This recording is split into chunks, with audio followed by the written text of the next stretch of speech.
Olá pessoal, meus amigos, tudo bem? Sejam bem-vindos. Espero que todos estejam em paz, todo mundo tranquilo por aí. Baita prazer falar com vocês. Hoje eu vou ter uma conversa muito especial. Hoje inaugurando, viu, professor Joanisval, esse modelo aqui. Eu nunca fiz exatamente um bate-papo como esse pelo Olha YouTube. aí. E eu estou muito feliz com essa oportunidade também de aprender essa técnica. Mas o professor Joanisval Brito Gonçalves é o autor do livro do mês no Clube Ludovico. É sempre muito bom quando o Clube Ludovico atende a essas demandas de publicar autores nacionais com obras relevantes. Eu faço esse convite a vocês para conhecerem o clube. Recentemente, né? Eu separei aqui alguns dos lançamentos mais recentes do clube para vocês conhecerem. 10 faces ocultas do comunismo, né? Deixa eu colocar aqui na frente da câmera. O meu próprio, Da Palavra ao Medo, sobre liberdade de expressão. Inventando o Indivíduo, um livro extraordinário que fala das origens do liberalismo na Idade Média. Enfim, são sempre títulos muito bem selecionados por um corpo de editores muito cuidadosos, e eu tenho certeza que vocês vão aproveitar muito. Hoje nós vamos falar sobre o livro do professor Joanisval, que trata de um tema delicado, dramático, uma das páginas mais pesadas da nossa história, professor, que é o Tribunal de Nuremberg. Antes de qualquer coisa, eu pediria ao professor para se apresentar ao público que não o conhece, né? De onde vem, como é que depois... Aí depois a pergunta óbvia, como chegou a ideia do Tribunal de Nuremberg como objeto de estudos. Seja muito bem-vindo. Baita prazer conversar com o senhor. Obrigado, professor Denis Xavier. Boa noite a todos. Imensa satisfação estar aqui. Está aqui inaugurando tanto esse novo processo, né, de live que o professor Denis está fazendo, como também está com o nosso livro no Ludovico, no Clube Ludovico do mês de novembro. Né? É uma honra, é uma satisfação imensa pela qualidade, né, da curadoria do Ludovico, pelos títulos do Ludovico. Então, eu fico imensamente honrado e feliz com essa oportunidade. E espero que vocês apreciem o nosso livro. E, sem maiores delongas, deixa eu me apresentar um pouco, então, né? Eu sou de Brasília, nasci aqui em Brasília, no ano do Senhor de 1974, e cresci aqui, sou da primeira geração de Brasília. Brasília tem essa particularidade, né? A gente ainda encontra muita gente da primeira geração da cidade. E isso por si só é fascinante. Se vocês não conhecem Brasília, venham conhecer a cidade. A cidade é interessantíssima. Bom, mas venho de uma família simples, de classe média baixa. Meus pais são imigrantes do Nordeste, que se conheceram aqui em Brasília. Isso, inclusive, pode ser percebido com o meu nome, porque eu costumo dizer que com esse nome no mundo civilizado só tem eu. Pode ser que você encontre aí no interior de Goiás. Estou falando com um Denis com 2 N's e Y, meu amigo. Então, é verdade. É verdade. Em relação à pobreza. No seu caso, não, que teve solução, mas no meu ainda continua. Então, você me compreende, né, Denis? Você me compreende. Por telefone é terrível. Até você se identificar, até a pessoa entender o seu nome. Por isso, chamo de qualquer coisa, eu deixo passar e vamos lá, conduta de combate. Cresci aqui em Brasília e sou apaixonado por essa cidade, né?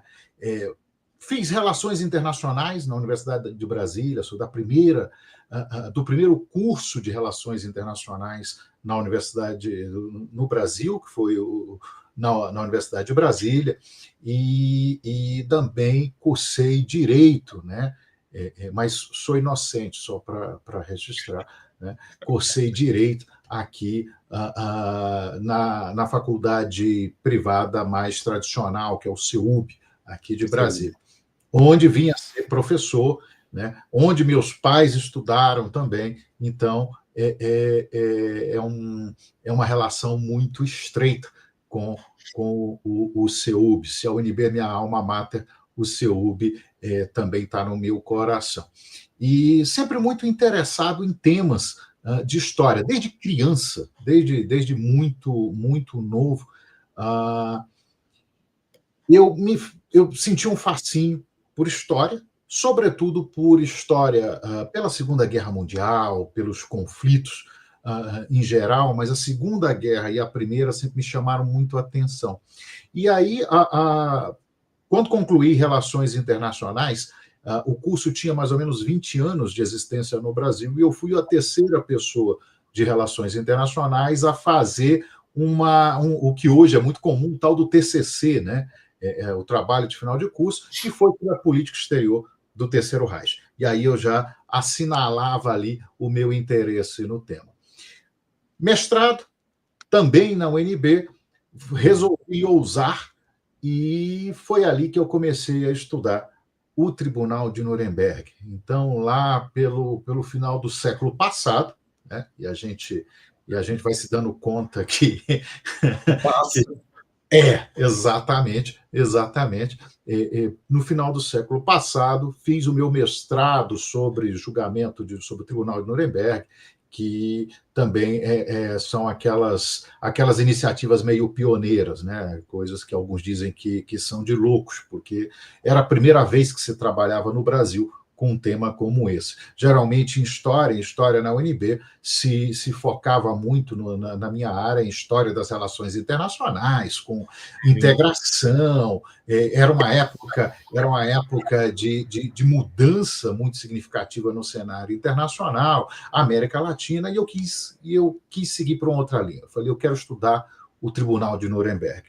E ali, mergulhei no Tribunal de Nuremberg. O resultado desse mestrado, no final das contas, foi um primeiro livro sobre o Tribunal de Nuremberg, quer dizer, foi o primeiro livro escrito por um lusófono, Brasil, Portugal, Angola, Moçambique. Foi a primeira vez que alguém se debruçou nos países lusófonos e produziu um livro sobre Nuremberg. E deu muito certo. A primeira edição foi de 2001, segunda edição 2004, e aquilo ficou guardado. Aí segui por outros caminhos, fui fazer meu doutorado em Relações Internacionais e trabalhei com inteligência. Tenho alguns livros publicados sobre inteligência, sobre contra-terrorismo. Esses temas são os temas do meu dia a dia. Hoje eu sou consultor legislativo do Senado para a área de Relações Exteriores, Defesa Nacional e inteligência. Então, são temas com os quais eu trabalho o tempo todo. A Nuremberg ficou guardadinho ali, E aí, finalmente, em 2024, após um contato com o pessoal da editora LVM, surgiu a proposta. Professor, o senhor quer... o que o senhor acha de fazer uma terceira edição do seu primeiro livro, O Tribunal de Nuremberg? E me empolguei e falei, vamos lá. Só que à medida que eu fui reescrevendo o primeiro livro, eu vi que eu não faria nada do primeiro livro. Teria que ser alguma coisa nova, alguma coisa diferente.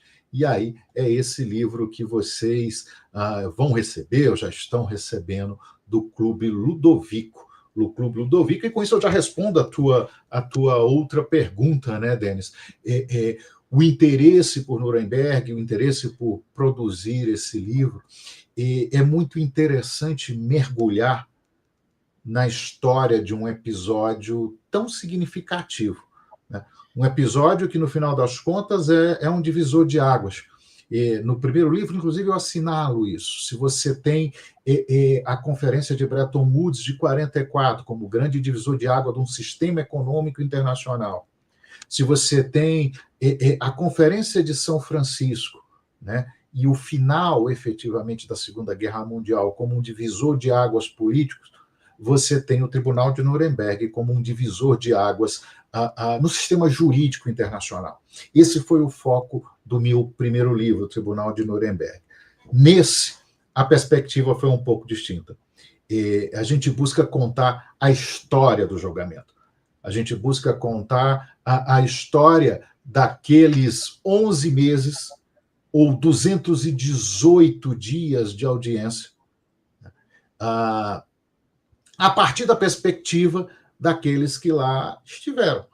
Então, é muito interessante, e a vantagem não só de estar mais maduro, né, escrevendo a respeito, mas o acesso à tecnologia. Isso é fantástico. Na minha época, quando eu estudei o Tribunal de Nuremberg, lá no meu mestrado, eu tinha que pesquisar. Felizmente, havia os autos aqui no Superior Tribunal Militar. E aí estava lá eu, jovem estudante de mestrado, quase que diariamente na biblioteca do Superior Tribunal Militar, pesquisando esse material, também a biblioteca da Universidade de Brasília, e contatos por uma nova ferramenta, uma ferramenta tecnológica fantástica à época, contatos, inclusive, com professores e pesquisadores no estrangeiro. Essa ferramenta se chamava e-mail, né? Então, a gente começou a trocar correspondência, né? E numa brincadeira dessa, eu já te devolvo a palavra, não sei se eu estou me prolongando muito, mas nós estamos de bate-papo, por favor. Numa brincadeira dessa, né, ou trocando ideias com alguns pesquisadores, eu tive a imensa satisfação de entrar em contato com um dos promotores do julgamento de Nuremberg, né, o professor Benjamin Ferenczi, ou Ben Ferenczi. Ele, de fato, ele havia sido promotor-chefe num dos julgamentos de Nuremberg posteriores ao dos grandes criminosos de guerra, porque houve mais alguns julgamentos em Nuremberg, depois a gente pode até falar disso, isso é tema do segundo volume do nosso livro, e ele foi o promotor-chefe de um dos julgamentos mais importantes, que foi dos Einsatzgruppen, né, que eram os grupos de extermínio que atuaram nos territórios ocupados do leste. Então, e aí o Ben, eu me permito chamá-lo assim, porque ele pedia para ser chamado desse jeito, foi fantástico. Me mandou, respondia minhas questões, nós conversávamos muito, me mandou o material dele pelo correio, né? Os correios naquela época não atrasavam, mandavam. As pessoas não sabem, né, Jonisval, a dificuldade que um pesquisador tinha até muito pouco tempo para ter acesso a fontes, documentais importantes, especialmente que às vezes você só conseguiria numa biblioteca de textos especializados na Europa, em outros países. Hoje, pelo amor de Deus, com IA, às vezes até o próprio e-mail, né? Às vezes um WhatsApp que você manda para um estudioso e já se torna amigo desse estudioso. Enfim, é uma coisa absolutamente extraordinária. Eu queria te fazer uma pergunta. Vamos lá. Sem antes lembrar a nossa audiência, explodiu a audiência aqui, o pessoal muito interessado no tema. Inclusive, nós temos um QR Code aqui na tela para todos aqueles que quiserem ter acesso, www.clubeludovico.com.br. Tem um código de desconto. Depois me confirma, por favor, Clube. Acho que é Xavier Convida. Xavier Convida. Você tem acesso à assinatura anual por cartão de crédito. Você vai receber um ano inteiro de box, né, desses livros extraordinários que nós temos lançado, a começar pelo livro do professor Joanisval, com um desconto de R$100 na assinatura anual.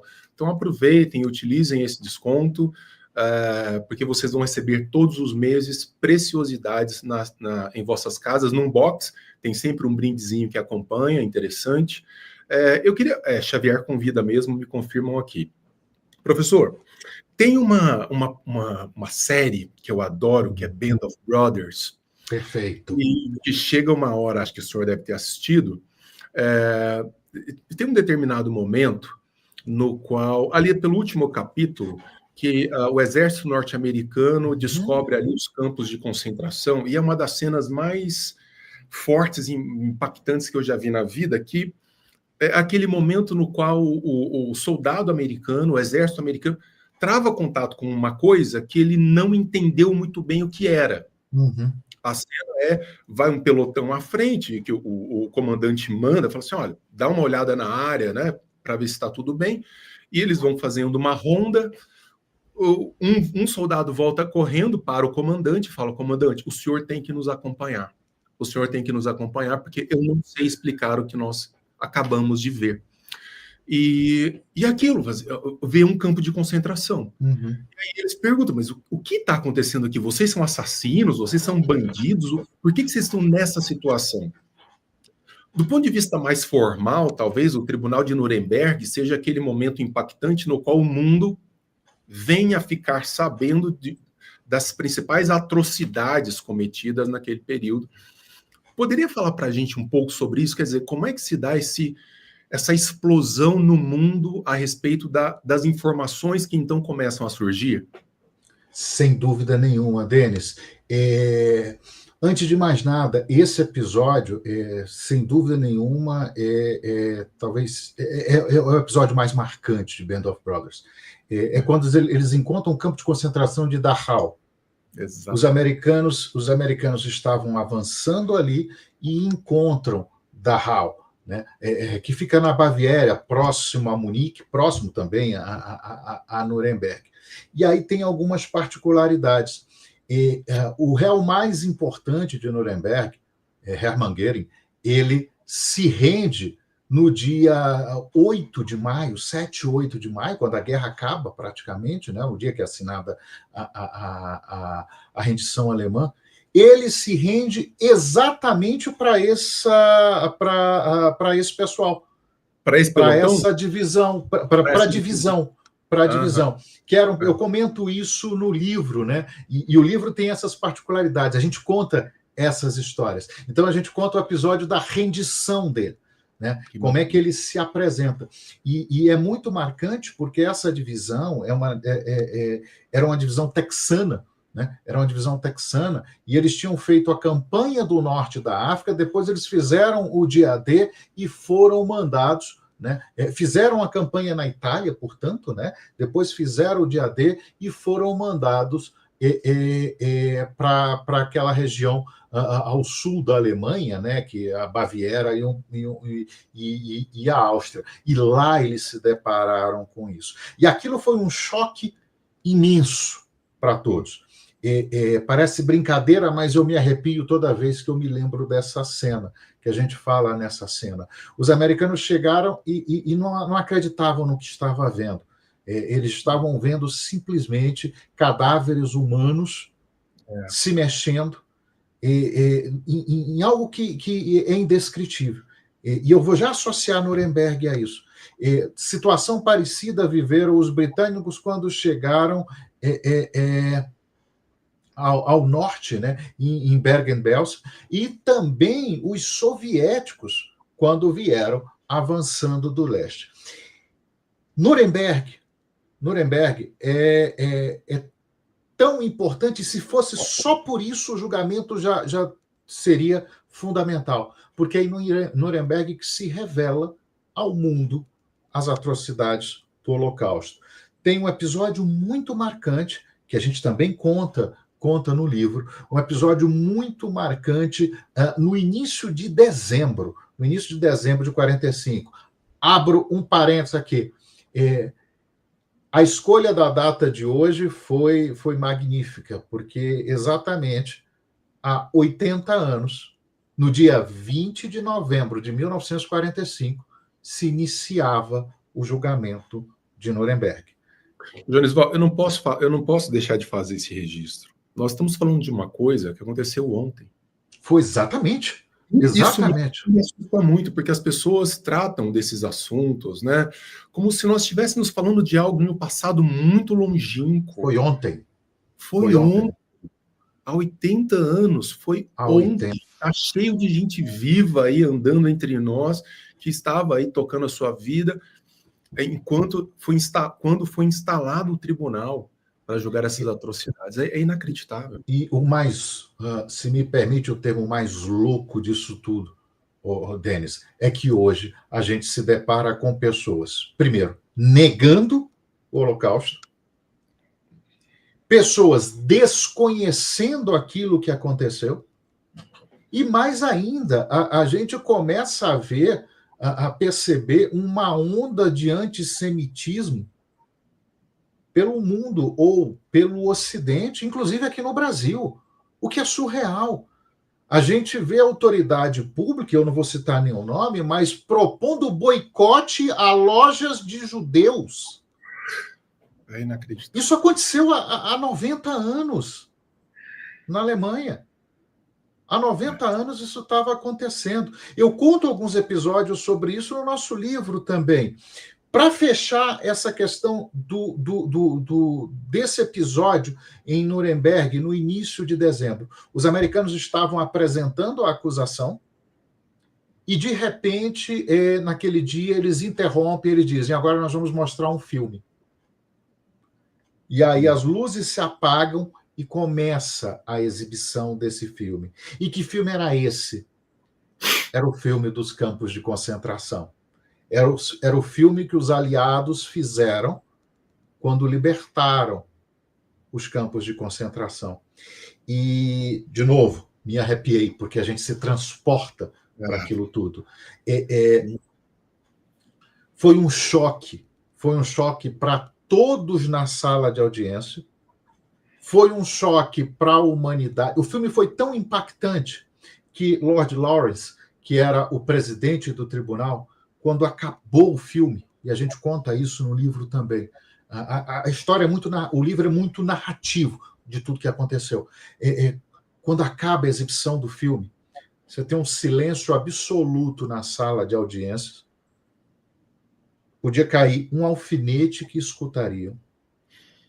Lord Lawrence simplesmente, em silêncio, se levanta e sai da sala de audiência acompanhado dos outros juízes. É como se ele não parou para dizer, olha, a sessão está suspensa, ele simplesmente se levantou em silêncio e saiu. Muitos dos réus ficaram chocados, porque alguns, e é importante ter isso em mente, estavam sabendo daquilo pela primeira vez. Havia aqueles que conheciam, mas havia outros que estavam vendo aquilo pela primeira vez. Porque faziam parte do establishment burocrático, mas não tinham acesso aos, vamos dizer, ao que estava acontecendo na prática lá nos campos, propriamente. Exatamente. Esse é um dos temas mais discutidos de Nuremberg, um dos grandes argumentos da defesa, né? Que eram informações muito fechadas, sobretudo para quem estava distante daquilo tudo.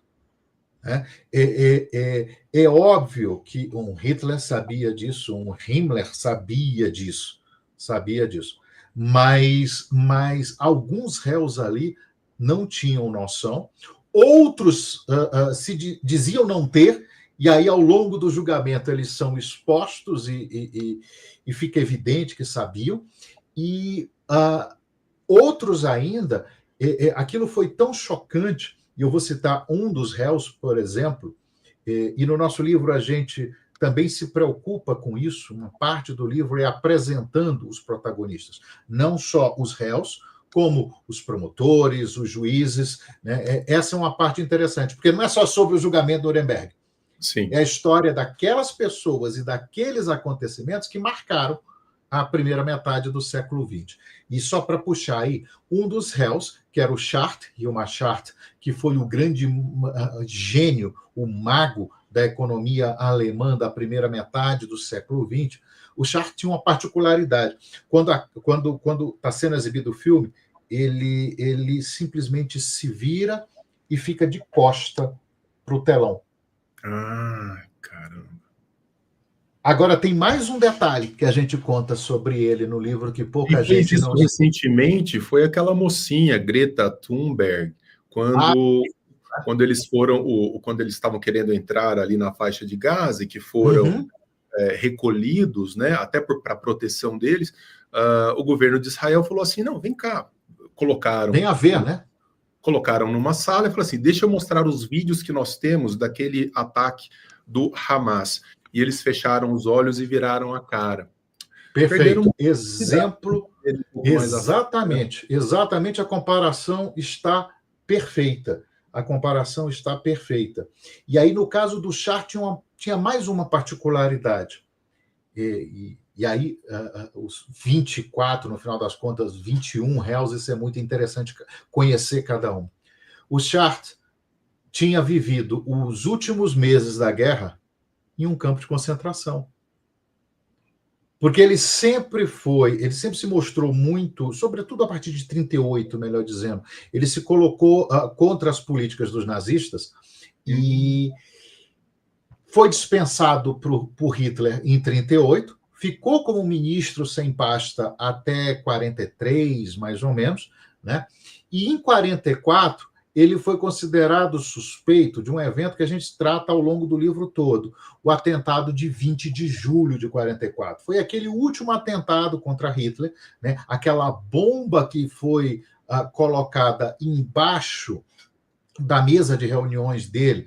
Quem já viu a Operação Valkyria, exatamente, o Conde von Stauffenberg, quem já viu a Operação Valkyria, aquele é o grande atentado de 20 de julho. Né? E aí o que acontece? Começou a perseguição àqueles que eram suspeitos de terem conspirado nesse atentado. E o Chartres foi colocado como suspeito, foi botado num campo de concentração e por muito pouco não morreu. E aí o grande choque para ele é esse: ele saiu da prisão nazista e agora eu vou foi para a responder prisão de Nuremberg. Exatamente, e estava respondendo ali. E aí quando veio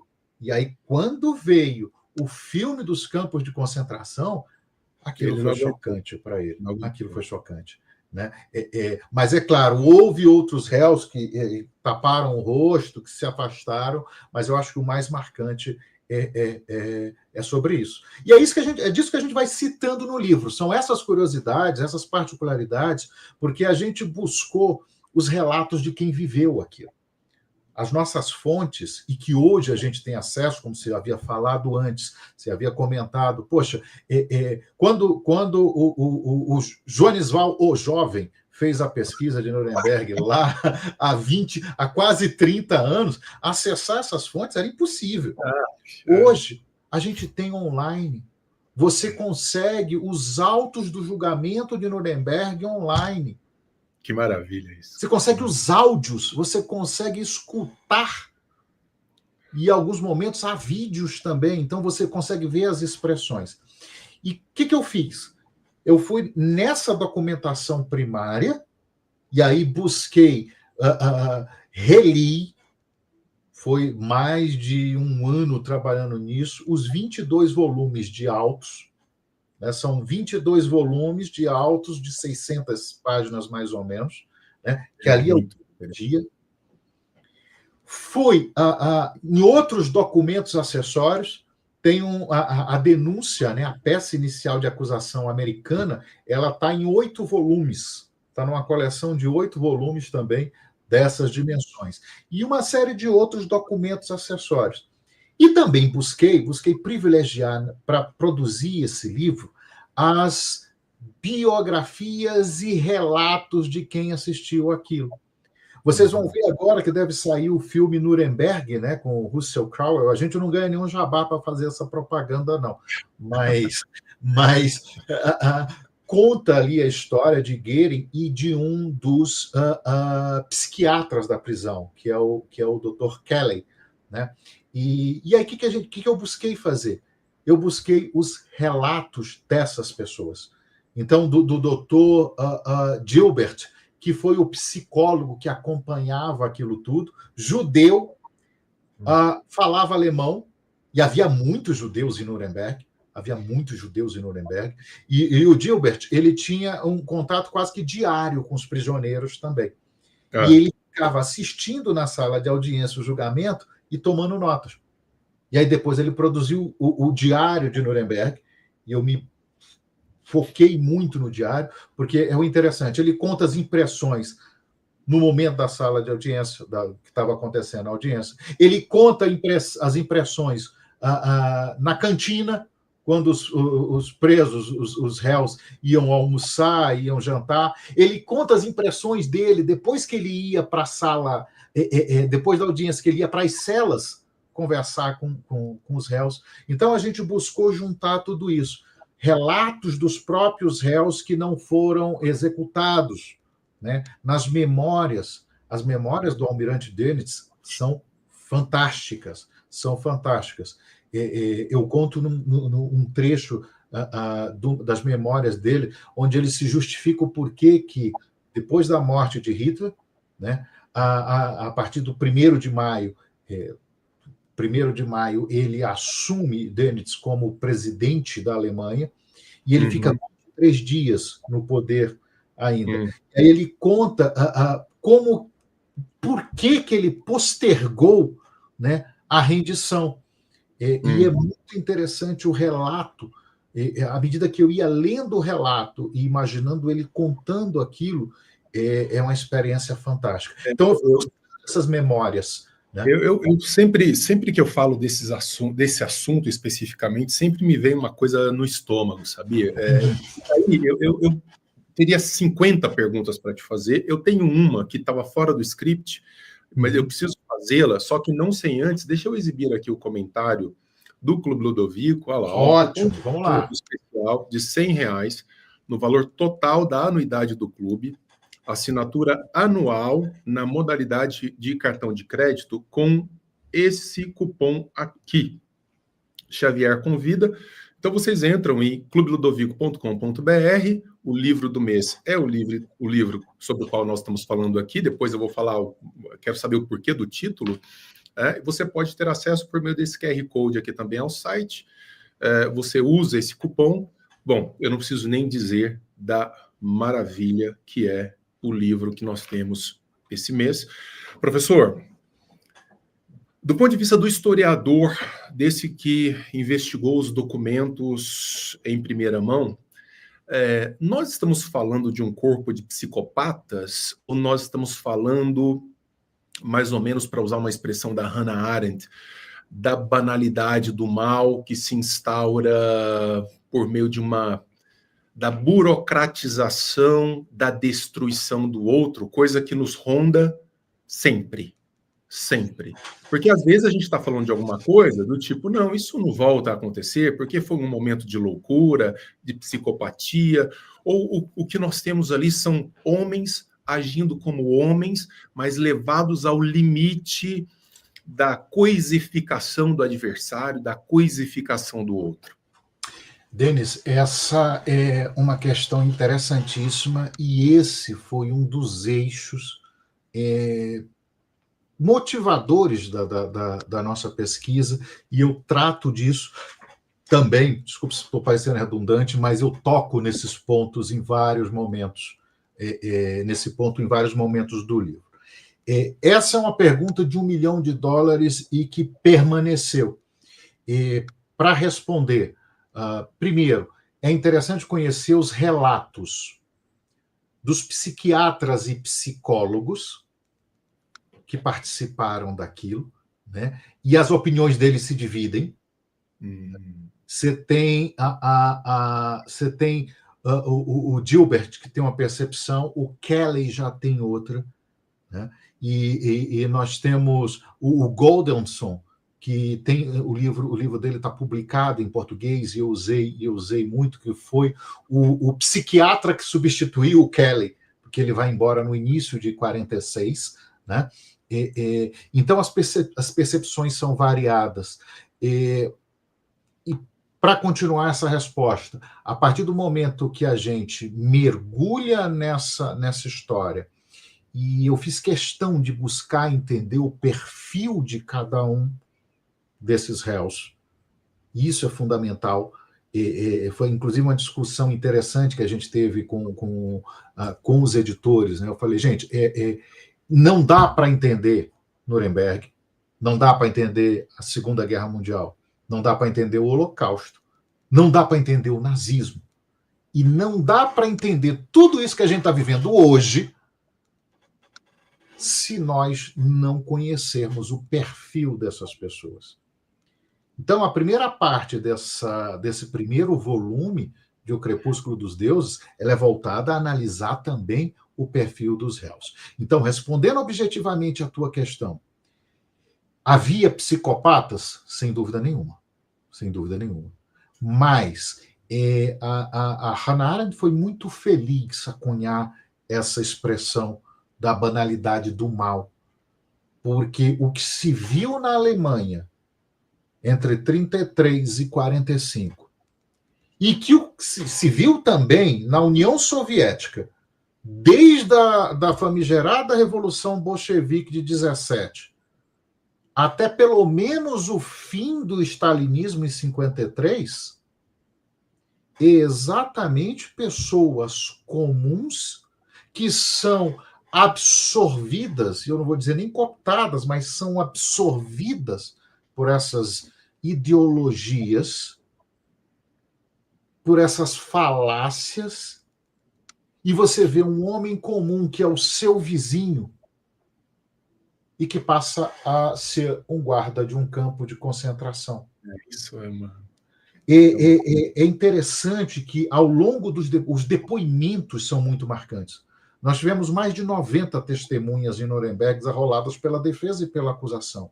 E há depoimentos, e é claro que, pelas dimensões do livro, essa versão que a gente tem no Ludovico é o volume 1 condensado, porque o livro, inicialmente, ele estava com 1.800 páginas. Não ia caber no box. Não ia caber no box. Aí eu tive que reduzir para 1.200.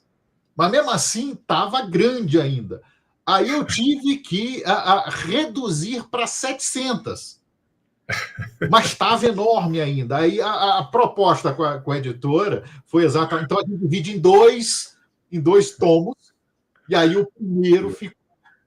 Mas na versão integral, a gente traz os relatos, a gente traduz os relatos de algumas testemunhas, inclusive de vários oficiais nazistas, né? Alemães nazistas, ou só alemães, porque a gente não deve confundir as duas coisas, né?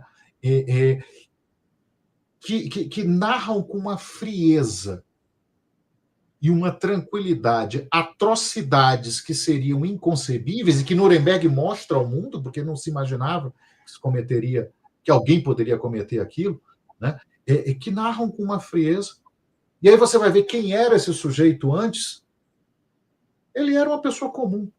O risco, a ideologia é um mal absurdo.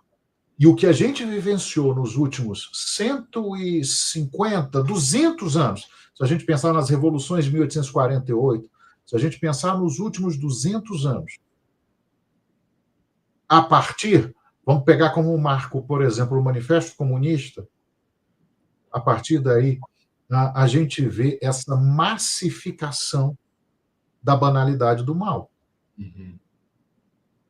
E um outro tema que me interessa muito e que eu estudo há algumas décadas, a gente vai ficando velho, vai começando a falar em décadas e não em anos, é a União Soviética. Sobretudo a União Soviética, daquele momento, a Rússia em si, né? Eu gosto muito da Rússia como objeto de estudo, e particularmente aqueles processos que levaram ao estabelecimento do regime bolchevista e aqueles primeiros anos.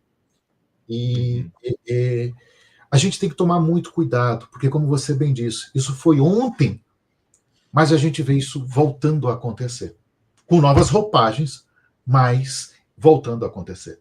Eu acho que documentos como esse documento que... vamos usar você um com o outro aqui, né, senhor? Tá. É muito por normal. favor.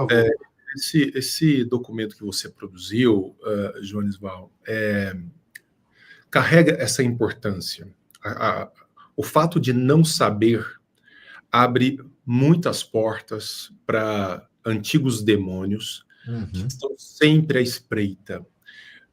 Então, eu vejo muitas manifestações na Europa, nessa Europa que foi tão atacada não só vamos dizer, pelos males do nazismo, do fascismo.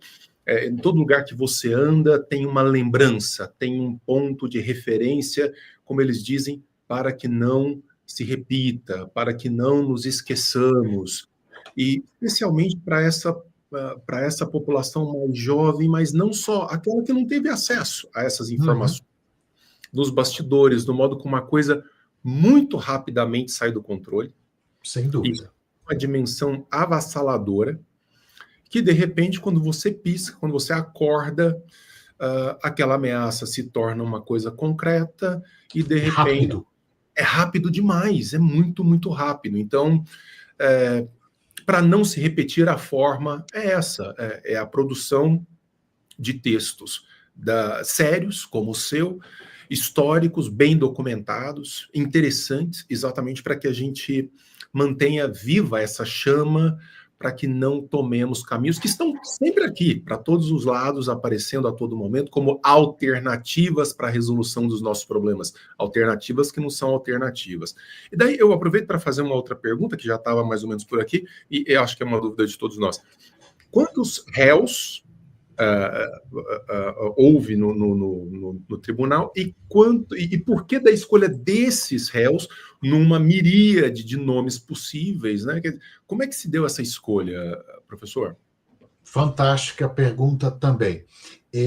Antes disso, só para completar, tentar acrescentar o que você já expôs brilhantemente. Em alguns trechos do livro, e mesmo na edição condensada, eu fiz questão de deixar isso, há o relato da acusação em Nuremberg sobre o processo de tomada e consolidação do poder conduzido pelos nazistas. E esse é um outro aspecto chave desse nosso primeiro volume, A Caminho de Valhalla, né? Porque a gente apresenta toda a acusação nesse primeiro volume. E o segundo volume começa a partir da defesa, efetivamente. Mas o processo de tomada, de cooptação de grupos de trabalhadores, de cooptação do aparato empresarial, industrial da Alemanha, em seguida a cooptação do judiciário, das Forças Armadas. É todo um processo que é narrado, né, que a gente... E à medida que eu ia lendo a acusação, o texto original da acusação de Nuremberg, lá de 45, eu via, poxa, eu já vi isso acontecendo depois. Então, é perigosíssimo. As instâncias que deveriam marcar uma resistência e não deixar passar um limite, elas capitulam. Exatamente. Entregam. E ali... Exatamente. E veja, eu não coloco nenhum juízo de valor nesses trechos, simplesmente trago que foi escrito pela acusação há 80 anos. Né? E a gente, às vezes, se vê transportado para outro lugar e para outro tempo bem mais próximo da nossa existência. Mas, e só fechando isso também, é muito interessante a velocidade com que isso acontece. Você foi muito feliz trazendo essa observação. O Partido Nazista esteve no poder na Alemanha durante 12 anos. De 30 de janeiro de 33 a 1945, a maio de 45. E promoveu mudanças assustadoras, inclusive na mentalidade das pessoas. Em pouco mais de 10 anos. Em pouco mais de 10 anos. Muito rápido. Muito rápido. Muito rápido. A cooptação da juventude. A cooptação da juventude numa velocidade incrível. E aí, não posso deixar de fazer o paralelo, por exemplo, com o caso soviético, O czar cai em fevereiro, março de 17, né? Depende do calendário, né? O gregoriano, cai em fevereiro, março de 17. Lenin, salvo engano, retorna para a Rússia em abril, acho que foi em abril. Em outubro, novembro, os bolcheviques tomam poder. E aí um detalhe sobre desculpa estar desviando um pouco, mas eu vou já responder a sua questão, que eu não esqueci, não, é mania de professor. Um detalhe importante, pouca gente sabe, mas os bolcheviques tomaram o poder em outubro / novembro de 17, praticamente sem morte. Não sei se as pessoas sabem, morreu mais gente no filme Outubro, que foi feito 10 anos depois, sobre a Revolução, exatamente exatamente. Foi muito rápido e foi muito. A coisa desmoronou. O Kerensky fugiu, eles tomaram o poder, invadiram o Palácio de Inverno, pronto. Então, a gente tem que estar muito atento para esse processo. Agora, voltando à sua pergunta, os réus. Como é que foi a escolha dos réus? Na versão integral do volume 1, tem um capítulo onde eu trato muito disso. E aí a gente faz uma síntese nessa versão condensada.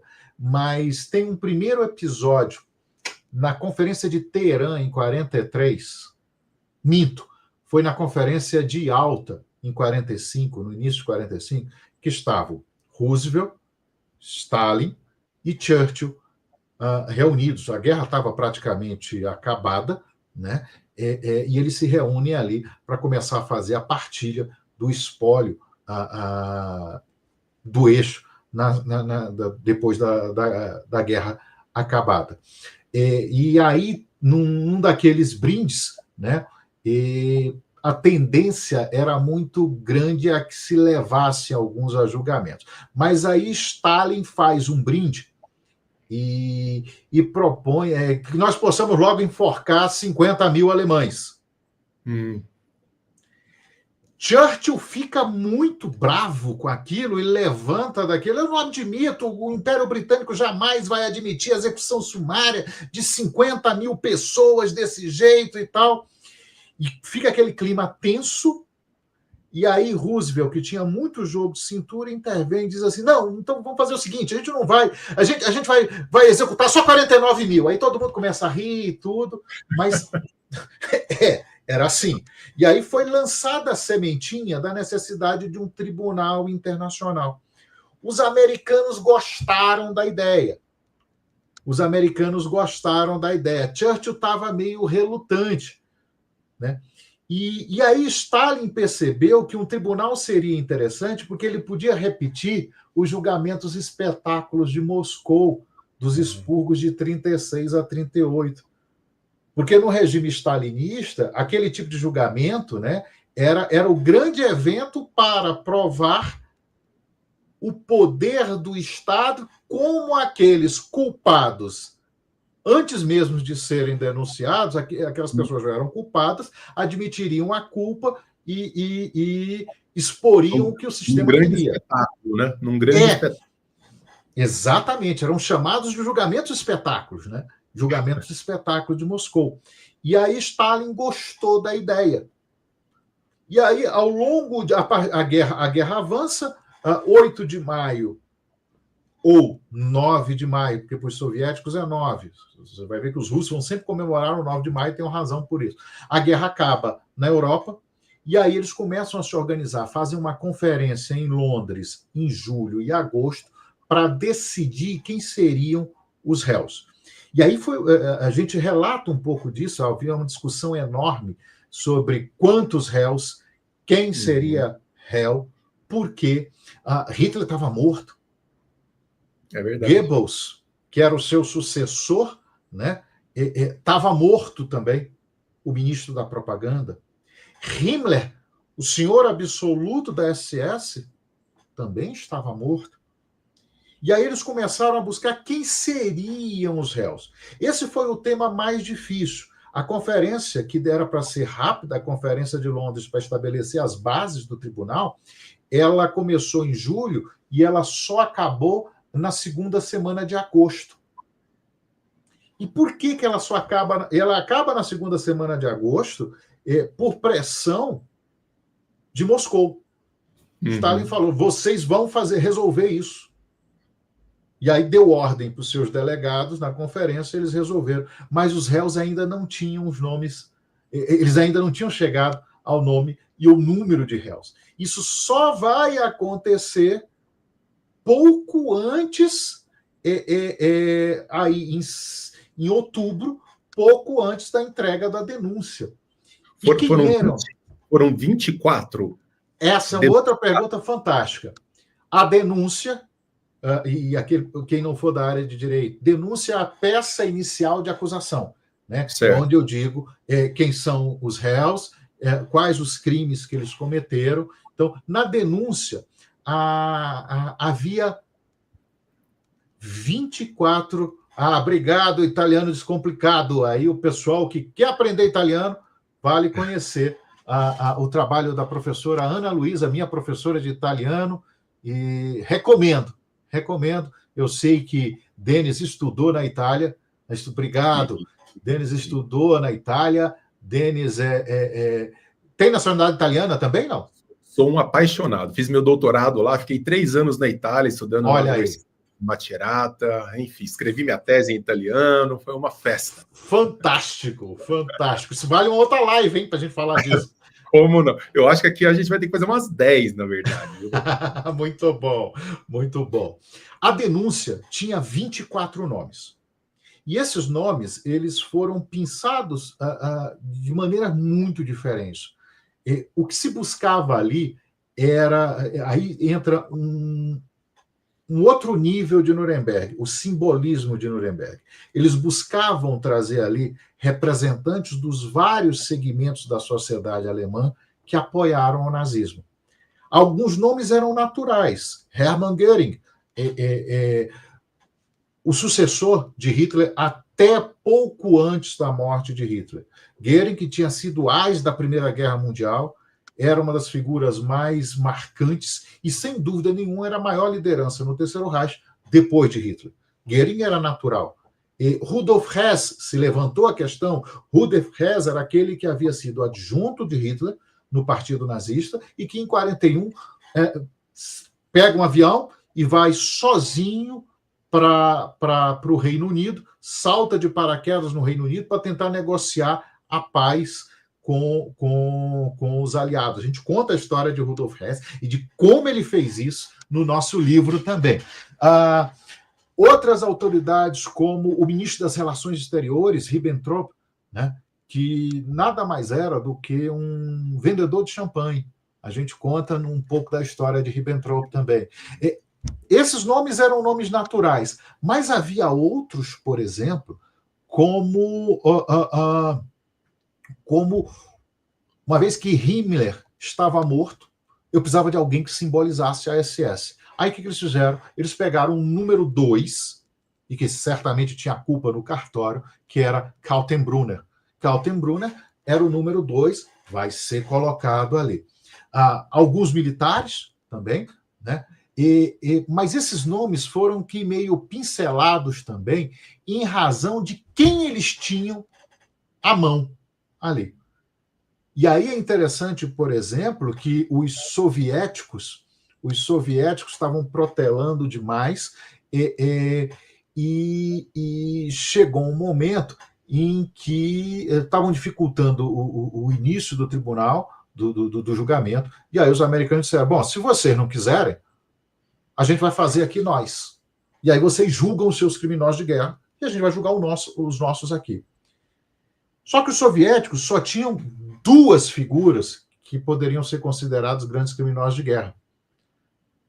Então, dos 24 primeiros nomes, 2 só foram indicados pelos soviéticos. Né? O Hans Fritz, que pouco tinha a ver com aquilo tudo, porque era simplesmente o locutor, o homem que falava na rádio, né, sobre a Alemanha, mas é uma cota soviética? Era a cota soviética.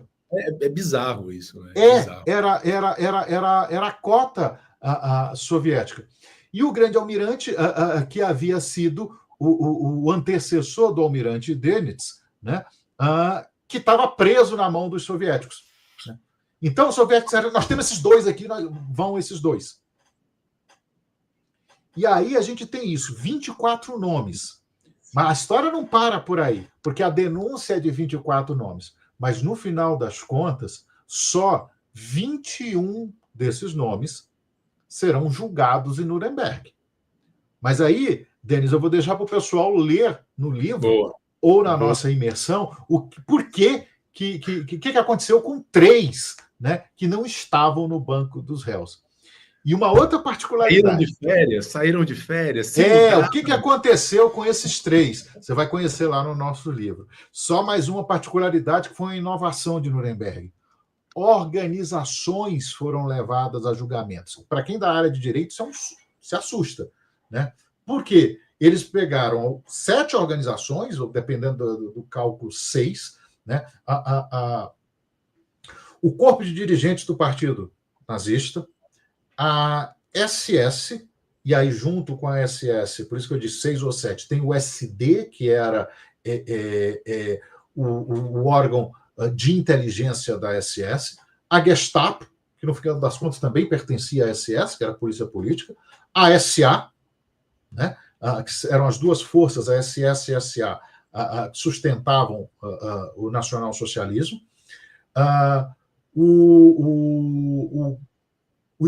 o Estado-Maior e o alto comando das Forças Armadas. Pegaram essas organizações e disseram, essas organizações vão ser julgadas em Nuremberg também.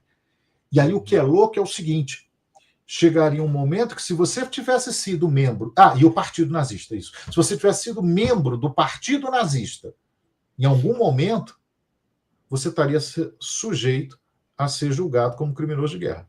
Olha isso. Percebe? Bastaria o fato de estar inscrito no partido, que você já estava respondendo, Sim. por fazer parte da organização. Tem uma pergunta aqui da Zaira, que é do Superchat. Deixa eu ver aqui. Zaira, obrigado. Ela nos deixa um presente de R$10. Obrigado, Zaira.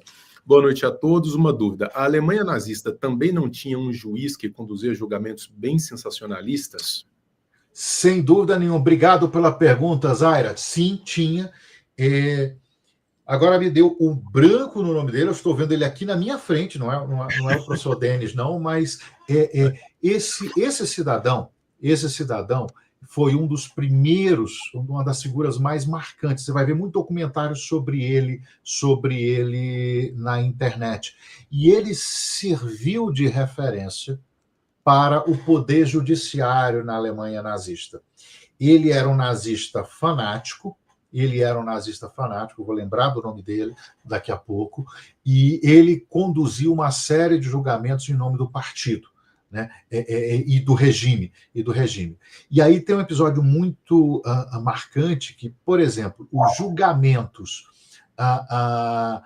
referentes ao atentado de 20 de julho de 44, né, que a gente já falou deles, foram presididos por esse juiz. E ele Freisler, exatamente. Obrigado, Zaira. Roland Freisler.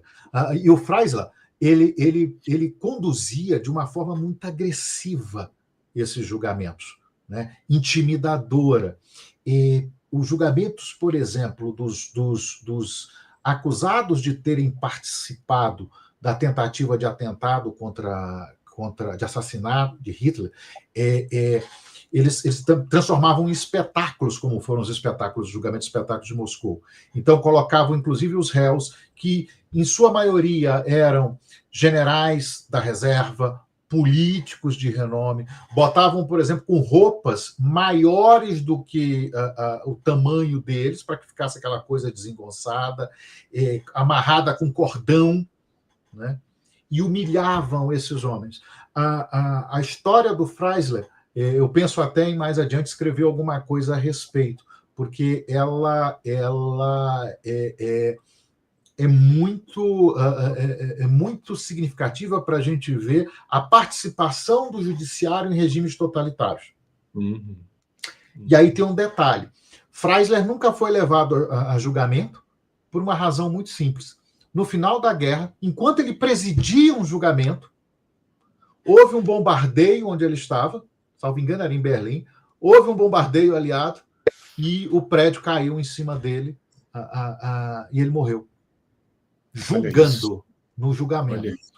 Detalhe, a sala de audiências e o Palácio da Justiça de Nuremberg, alguns meses antes, haviam sido usados, né, também para fazer esses julgamentos relacionados aos atentados de 44. Então, ali, pessoas haviam sido julgadas pela tentativa de assassinato de Hitler. Então, tem mais um aspecto simbólico. E ali estavam, alguns meses depois, os réus, os outrora líderes do nazismo.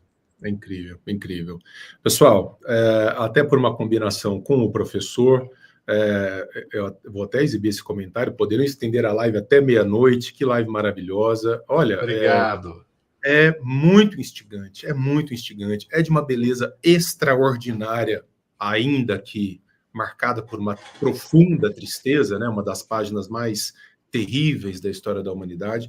Que bom, professor, ter gente da sua qualidade trabalhando documentos assim importantes. Eu faço, né, reitero mais uma vez esse convite. Esse livro, na próxima live, eu devia ter salvado aqui a imagem da capa, mas vocês vão encontrar a imagem da capa belíssima. Ele vem com o título Nuremberg 1945, não é isso, professor? Isso, Nuremberg 1945, O Crepúsculo dos Deuses. Parte 1, A Caminho de Valhalla. Né? A parte 2, Ragnarok, mas aí é para o ano que vem. Coisa extraordinária. www.clubeludovico.com.br. Você pode usar o cupom Xavier Convida para ter R$100 de desconto na assinatura anual por meio de cartão de crédito. Eu não indico coisa mais ou menos, professor. Nunca na vida. Eu tenho um respeito muito grande pela minha reputação, pelas coisas que eu indico. Indico muitíssimo o Clube Ludovico. Eu tenho essa parceria com o clube não só por ter sido um dos seus autores também, né, com o Da Palavra ao Medo. Nós praticamente esgotamos o livro, e vai acontecer o mesmo com o seu livro agora nesse mês.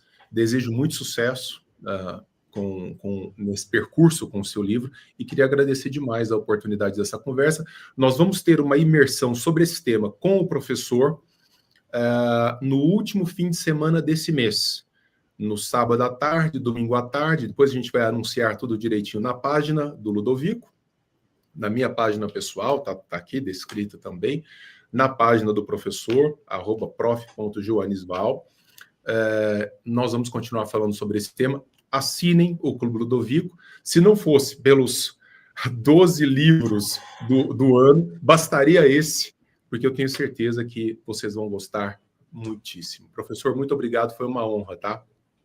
Eu que agradeço muito, Denis, pedindo perdão para vocês também, porque a gente tinha combinado de não estender demasiadamente essa live.